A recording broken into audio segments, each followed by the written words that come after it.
मिरजेत कृष्णा घाट पुलावर अज्ञात वाहनाच्या धडकेनं वृद्धाचा मृत्यू.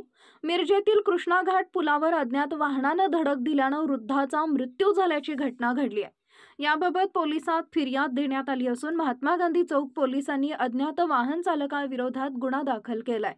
रात्री 8:15 वाजेच्या सुमारास कृष्णा घाट पुलावर ही घटना घडली. दीपक गोविंद कांबळे वय वर्ष 60 यांचा या अपघातात मृत्यू झालाय. या घटनेबाबत निरंजन अर्जुन कांबळे वय वर्ष 27 राहणार अर्जुनवाड शिरोळ यांनी पोलिसात फिर्याद दिली आहे. कोणीतरी अज्ञात वाहनाच्या चालकानं अविचारानं रस्त्याच्या परिस्थितीकडे दुर्लक्ष करून बेदरकारपणे वाहन चालवून दीपक कांबळे यांना गंभीर जखमी करून त्यांच्या मृत्यूस कारणीभूत ठरल्याची तक्रार पोलिसात देण्यात आलेली आहे. या प्रकरणी महात्मा गांधी चौक पोलिसांनी गुन्हा दाखल केला असून अज्ञात वाहन चालकाचा शोध घेण्यात येत आहे.